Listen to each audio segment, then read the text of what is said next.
Ay, los lagrimones. Y ahora no veo. Ay, menos mal que soy una diosa y me recompongo rápido. Claro, también como he ido al inframundo, peor que eso, la cañada, pero bueno.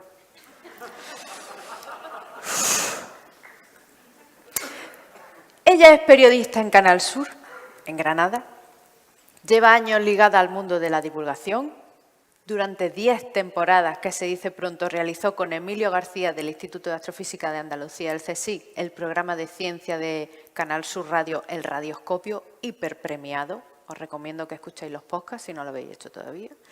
Imparte desde 2015 cursos de divulgación para personal investigador junto a Carlos Centeno, de la Universidad de Granada. Y ella nos cuenta que el amor a Dios convirtió a Hildegard von Bingen, Hildegarda de toda la vida, en una de las místicas más importantes de la Edad Media. Nos va a descubrir que además se trataba de una figura fascinante y nos va a adentrar en las visiones divinas que experimentó y dejó reflejadas en su obra Scivias, para sorprendernos, una vez más, con lo que hay dentro de esa obra, con lo que la ciencia dice sobre ellas. Ella es Susana Escudero y su charla se titula Gente con aura.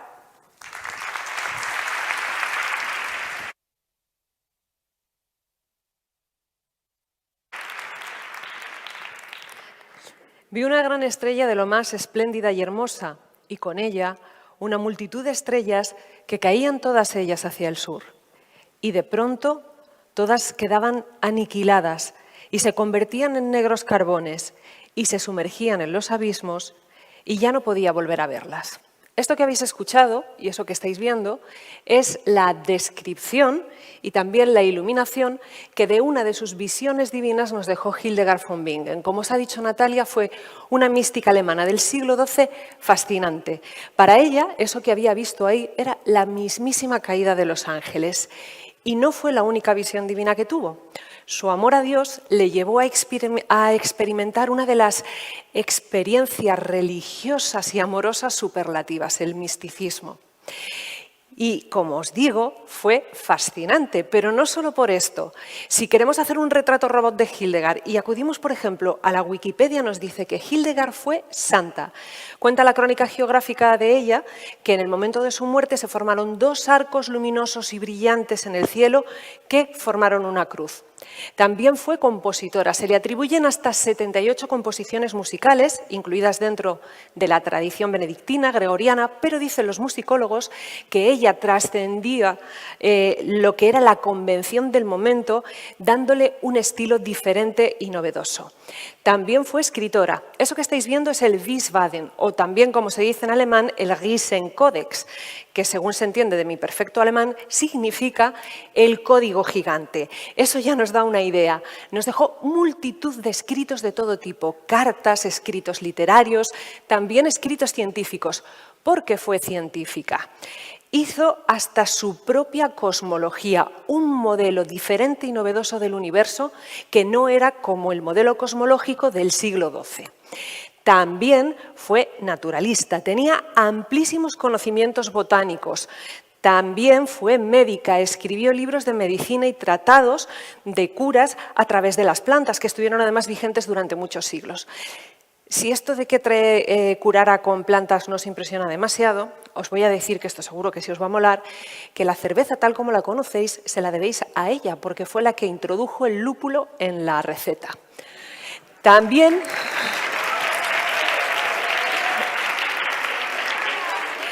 Eso me lo ha enseñado mi amigo Oscar Huertas, que está ahí sentado. También fue polímata, es decir, que le daba a todos los palos de las ciencias, de las letras y del saber.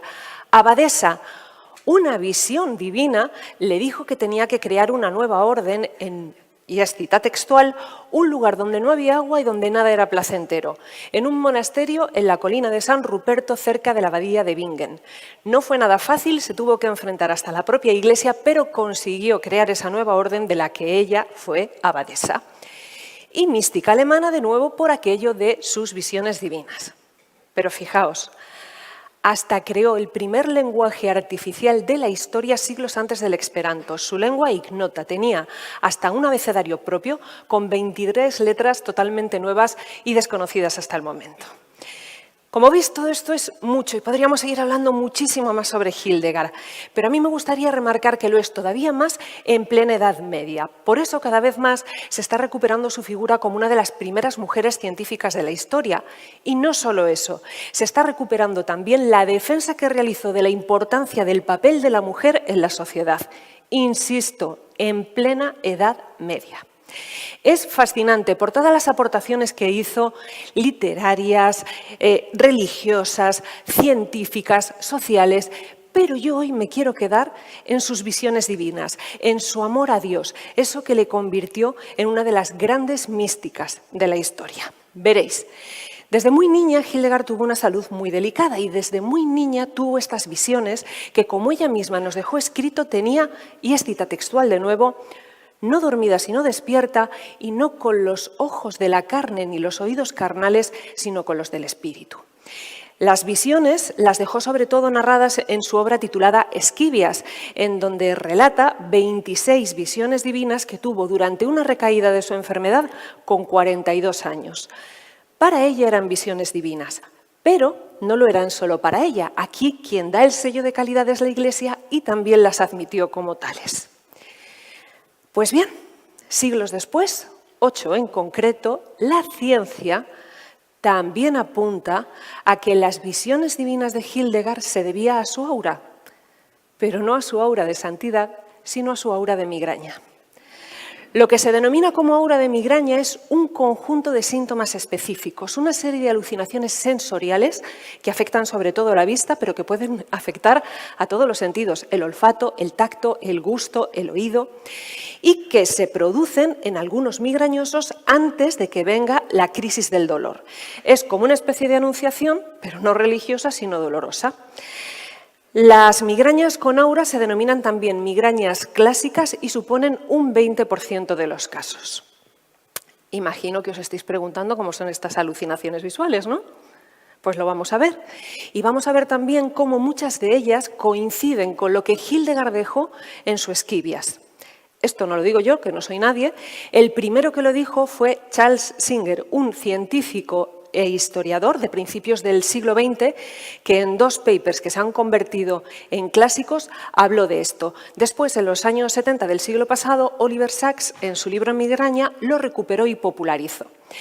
Un par de aclaraciones antes de que empecemos a ver estas alucinaciones, estas auras de migraña. En primer lugar, tenéis que tener en cuenta que de lo que vamos a hablar son de sensaciones muy, muy subjetivas y por tanto cuesta mucho ponerles palabras y ponerles imágenes. Y además varían mucho de persona a persona e incluso de crisis en crisis. Si tenemos en cuenta que se calcula que un 11% de la población adulta mundial sufre de migraña, y según datos de la OMS, cada día se calcula que hay 3.000 crisis de migrañas por cada millón de personas. Si echamos la cuenta, clara grima, nos salen 4 millones de auras de migraña al día. Así que imaginaos la gran variabilidad de la que estamos hablando. Y segunda aclaración, lo que vamos a ver no son una serie de fases que se atraviesan de forma sistemática una detrás de otra cuando tienes una aura de migraña. Puedes tener una o varias de estas alucinaciones y en cualquier tipo de orden. Vamos allá.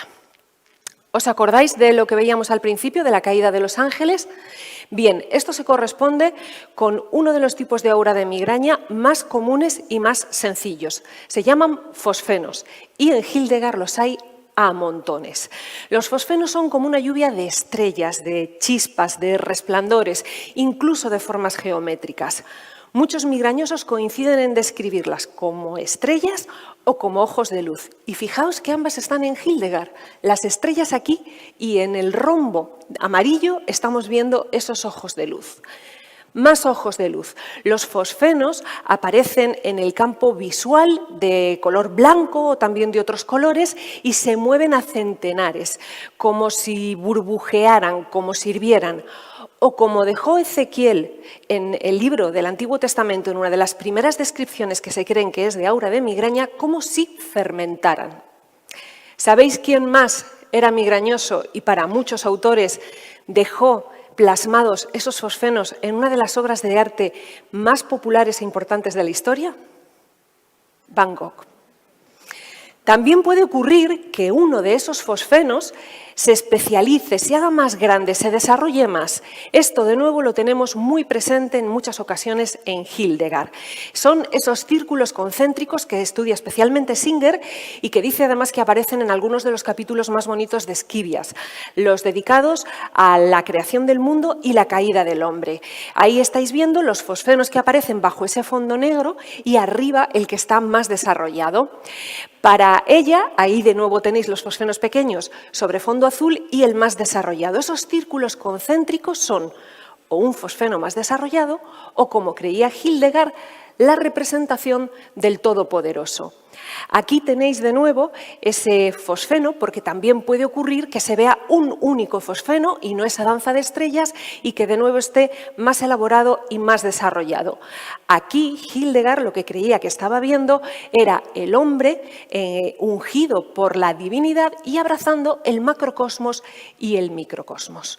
Como estáis viendo, también tiene ese halo de luz alrededor.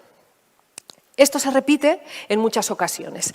Este tipo de fosfeno puede ocurrir que aparezca en el centro de la visión, se mueva hacia el campo visual y desaparezca dejándonos deslumbrados con esa mancha semejante a la que veis cuando miráis al sol y os quedáis deslumbrados.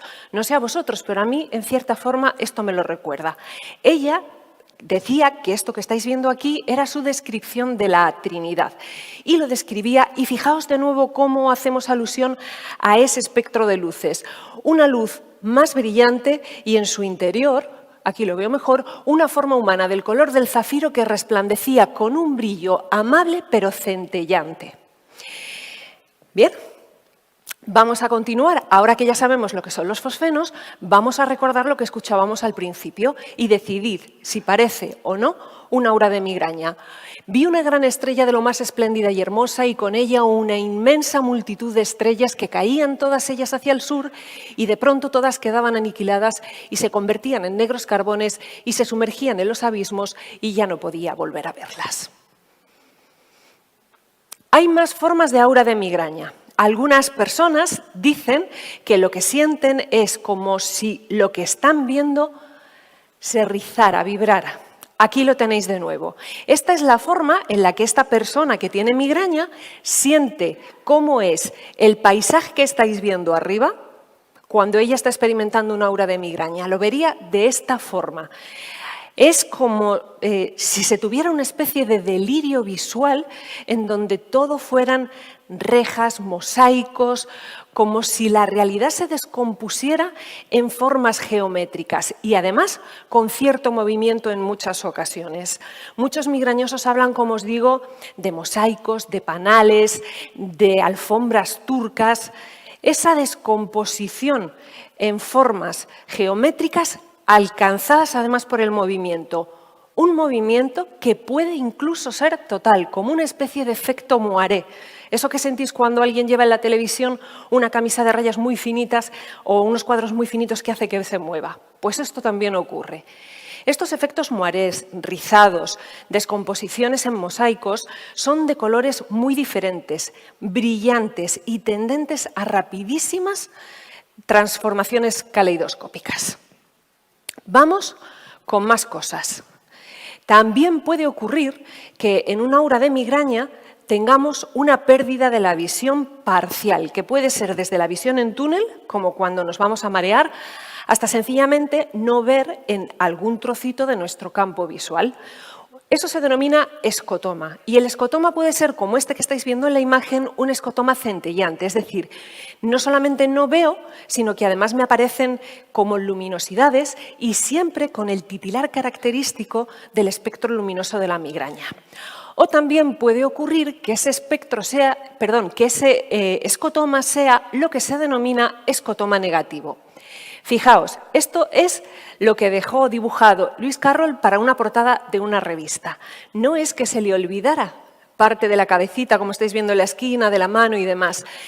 Los autores creen que esa es la forma en la que él quería dejar plasmado cómo veía cuando estaba teniendo una aura de migraña. Tenía ese punto ciego.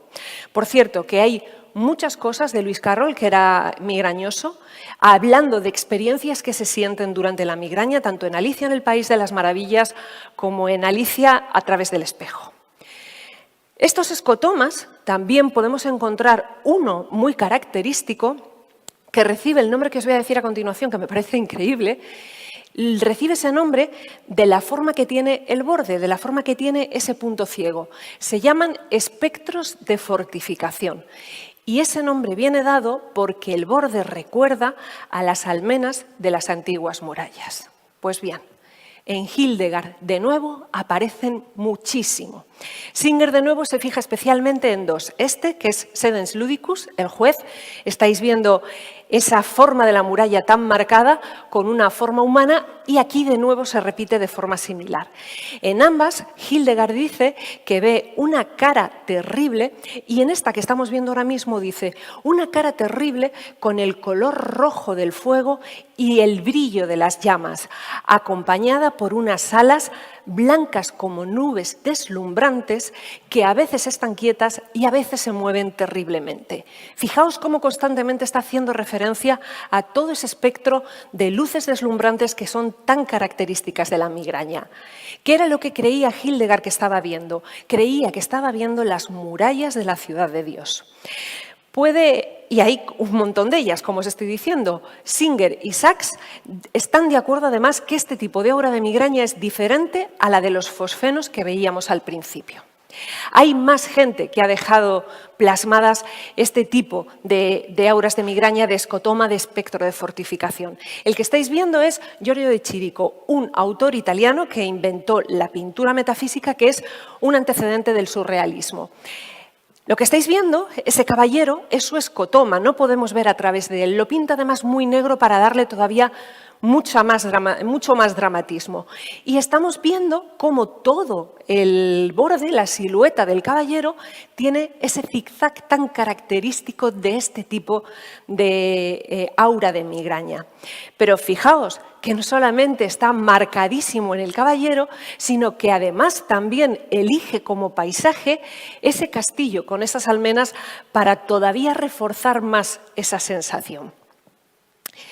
Ese zigzag que veíamos en el caballero, vamos a seguir hablando de él porque también es muy típico del aura de la migraña. Es un zigzag que aparece, se desarrolla y muchas veces además adopta también la forma de cresta.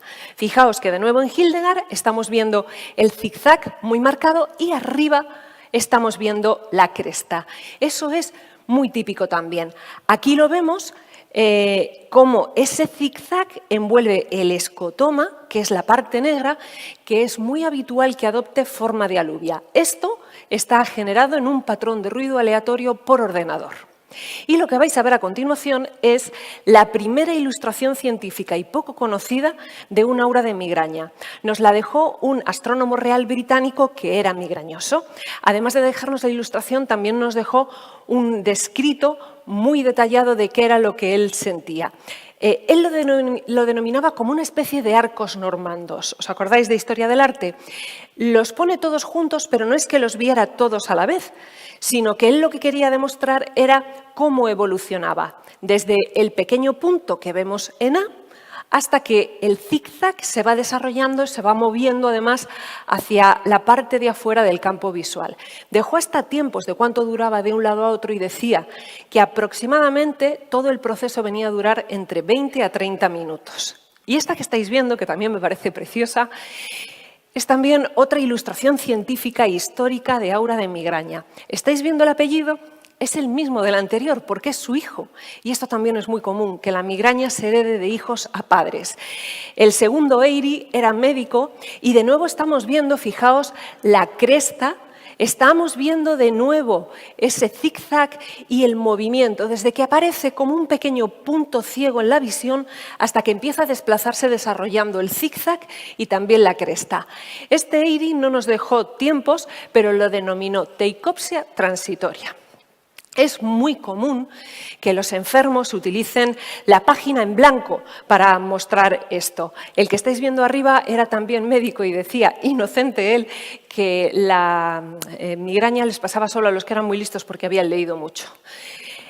Aquí tenéis de nuevo una representación desde que aparece el punto ciego hasta que se va desarrollando todo ese escotoma con ese zigzag. De nuevo, puede ocurrir que ese escotoma venga acompañado de un brillo cegador con colores en el centro. Es como si lo que se viera a través del escotoma tuviera un ribete de iridiscencia. Ahí estáis viendo de nuevo el zigzag, la iridiscencia. ¿Estáis viendo el punto ciego en forma de alubia? Son cosas que se repiten en todos los migrañosos. De nuevo el zigzag, los ojos de luz que veíamos al principio e incluso los fosfenos de fondo. Más zigzags, los colores brillantes casi que duelen. Hay distintas formas de representarlo artísticamente, pero fijaos cómo todos nos hablan más o menos de lo mismo. Después, ese escotoma, esa pérdida momentánea de la visión, puede ocurrir que, como os digo, se desplace desde el centro de la visión hasta los bordes y desaparezca dejando una media luna de sombra detrás de la que viene o no una ceguera momentánea. Y después, sea cual sea el tipo de fuegos artificiales que se desarrollen en una hora de migraña, en la gran mayoría de los casos lo que llega es el dolor pulsátil en la mitad del cráneo, acompañado de diarrea, vómitos, malestar corporal, incluso pensamientos de miedo y depresivos. Creedme, no es un dolor de cabeza nada más. Mirad, yo no sé lo que pensaréis después de lo que habéis visto esta tarde, pero a mí, como migrañosa, me parece flipante que de una experiencia tan de mierda como la migraña haya gente que haya conseguido transformarla, como Hildegard, en amor a Dios y en una experiencia mística. O, como otras personas que hemos visto, en un foco de inspiración artística. Como os digo, me parece increíble. A mí solo me ha salido esta charla. Gracias.